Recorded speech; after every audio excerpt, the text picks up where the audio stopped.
আগামীকালকে সারা দেশে হরতাল ডেকেছে, সেই হরতালকে আমরা মানি না, বাংলাদেশের জনগণ মানে না।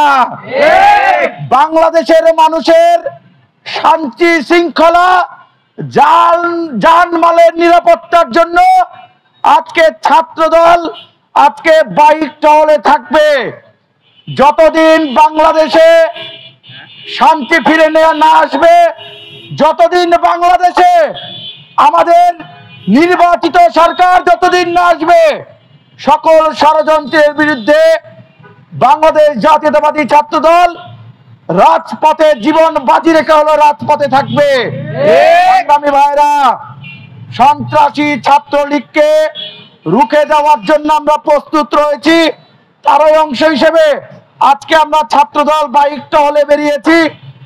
নিষিদ্ধ ঘোষিত সংগঠন ছাত্রলীগ এবং যুবলীগ এবং স্বেচ্ছাসেবক লীগের যেই হরতাল ডেকেছে, সেই হরতালের আজকে প্রতিবাদে যেন জনগণের যান মান নিরাপত্তার জন্য বাংলাদেশ জাতীয়তাবাদী ছাত্রদল রাজশাহী মহানগরের বিভিন্ন শিক্ষা প্রতিষ্ঠান থানার নেতৃবৃন্দ বাইক টহল নিয়ে আজকে আমরা তাদের নিরাপত্তা নিশ্চিতের জন্য আমরা থাকব। কোনোভাবেই যেন তারা বিশৃঙ্খল পরিবেশ সৃষ্টি না করতে পারে, দেশের মানুষের যেন ক্ষতি না করতে পারে, কোনো মিছিল যেন অবৈধ সংগঠন জঙ্গি সংগঠন যেন রাজপথে না থাকতে পারে, সেজন্য আমাদের কর্মসূচি চলমান থাকবে।